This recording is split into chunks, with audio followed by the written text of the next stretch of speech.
Bismillahirrahmanirrahim. Assalamualaikum warahmatullahi wabarakatuh. Apa kabar semuanya? Jumpa lagi dengan saya di channel saya seputar dunia ruqyah syariah. Seperti biasa kita selalu memohon kepada Allah, semoga kita selalu senantiasa dalam perlindungan Allah, dan semoga kita senantiasa selalu mendapatkan rahmat Allah Subhanahu wa taala. Oke, di momen yang sangat luar biasa ini, khususnya untuk umat Islam, saya ucapkan selamat Hari Raya Kurban ya. Selamat Hari Raya Idul Adha. Semoga kita senantiasa selalu dilimpahkan rahmat oleh Allah, dan segala ibadah kita dinilai ibadah yang soleh oleh Allah Subhanahu wa taala. Amin ya rabbal alamin. Kita hari ini akan membahas lanjutan daripada tips ya, bagaimana kita bisa untuk auto ruqyah ya, bisa meruqyah. Di konten saya sebelumnya saya menjelaskan bagaimana cara kita meruqyah tanpa harus belajar. Semua orang bisa, kan begitu. Yang penting kita bisa menghafal sebagian dari ayat-ayat suci Al-Quran dan doa-doa yang diajarkan oleh Rasulullah. Nah, cuman begini, segala sesuatu itu sama saudara. Kita itu ada yang namanya controlling ya. Misal, Anda ibaratnya sudah punya motor atau mobil. Apakah mobil itu ketika Anda miliki sudah secara otomatis jalan? Ya jalan, iya, tinggal dihidupkan, digas, jalan. Pertanyaannya sekarang, bagaimana proses jalannya? Nah, itulah butuh controlling. Kita harus bisa ngontrol, kita harus bisa menjalankan, mengaplikasikan. Karena di situ bagaimana kita bisa nyetir, bisa nekan kopling, terus bisa ngegas, ngerem dan lain sebagainya, agar mobil atau motor kita berjalan tidak membahayakan kita dan nyaman dinaiki dan bisa sesuai dengan kebutuhan kita, kan begitu.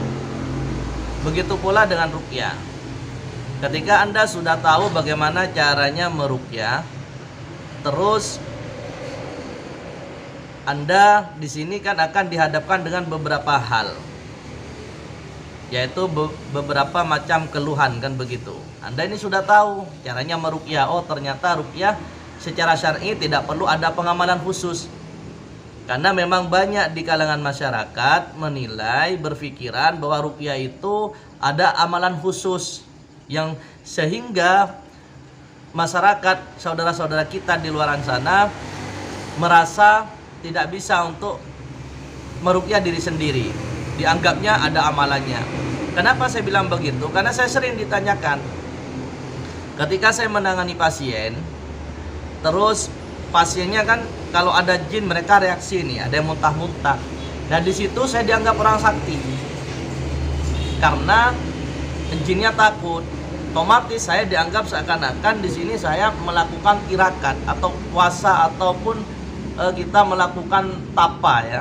Itu yang selama ini diadopsi atau yang masuk ke sebagian masyarakat kita.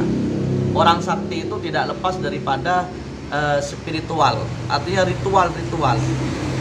Nah, ternyata di ruqyah syariah tidak, kan begitu. Yang penting syaratnya kita bersih akidah kita. Artinya apa? Allah jangan pernah disekutukan dengan apapun. Terus ibadah kita juga harus bersih ya. Jangan kita suka ngamal-ngamalkan ilmu. Kita ngamalkan ayat kursi tapi tujuannya supaya kebal, supaya menghilang, supaya begini. Itu beda sudah.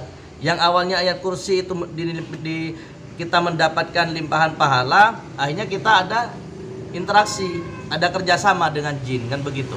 Karena kita ritual, kita proses itu ayat kursi. Misal dengan puasa tertentu, dengan dengan zikir bilangan tertentu, kan begitu. Sehingga maka di situ ada jin yang membantu kita, ada kekuatan ayat kursi itu, misal begitu. Nah, tapi kalau di ruqyah syariah tidak, semua umat Islam itu bisa.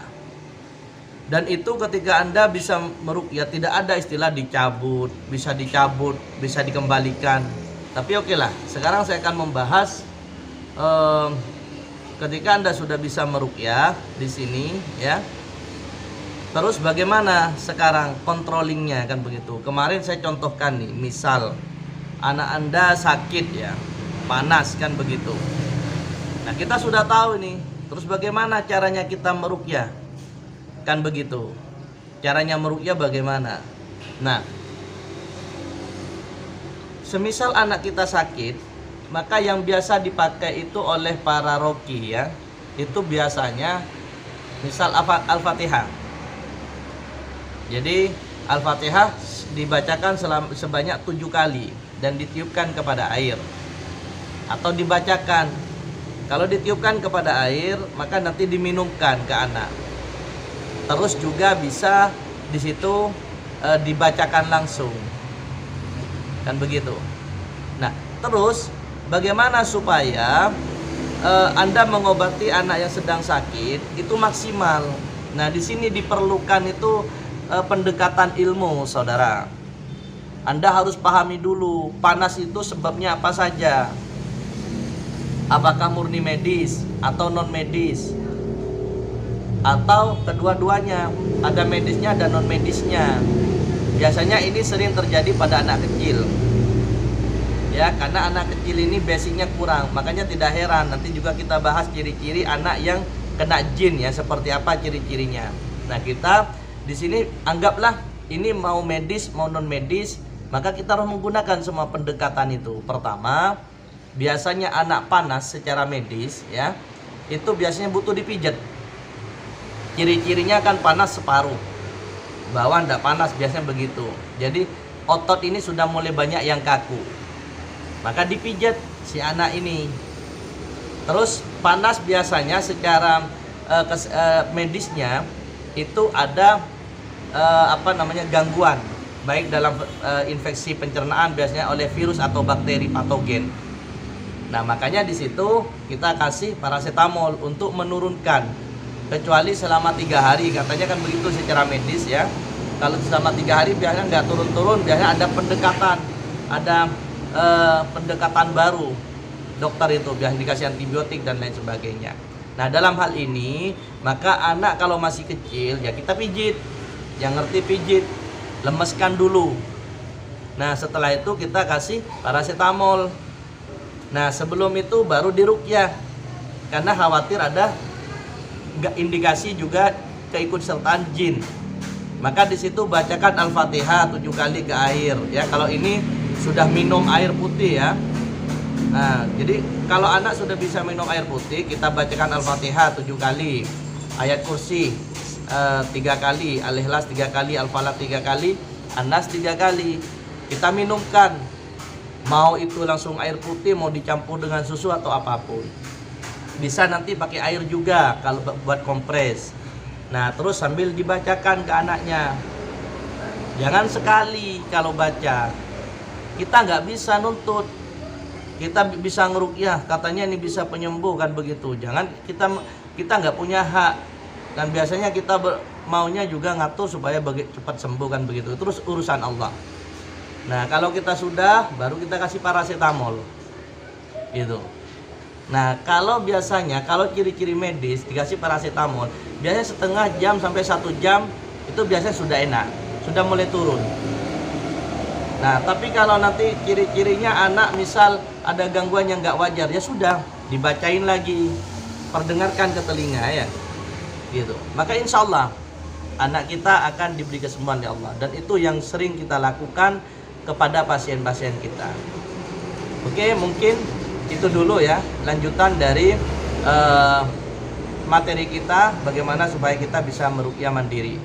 Ya, semoga harapan kami ke depan ketika ini sudah kita bahas semua bagaimana kita bisa meruqyah, banyak nanti generasi-generasi yang bisa meruqyah, mau dengan diri sendiri ataupun nanti kita bisa berbagi dengan orang lain. Dan itu harapan kita, karena ini nggak bisa kita monopoli ya.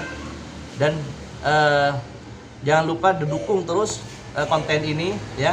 Kita akan berusaha nanti terus memberikan tip-tip yang selama ini sudah kita lakukan ya.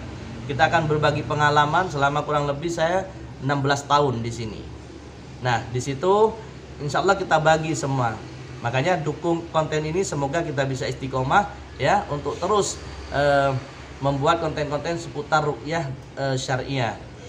Harapan kita semua umat Islam nanti bisa meruqyah. Paling tidak sudah bisa meruqyah ya untuk diri kita sendiri ya. Oke, itu dulu ya. Kita lanjut nanti ke season berikutnya. Kurang lebihnya saya mohon maaf. Assalamualaikum warahmatullahi wabarakatuh.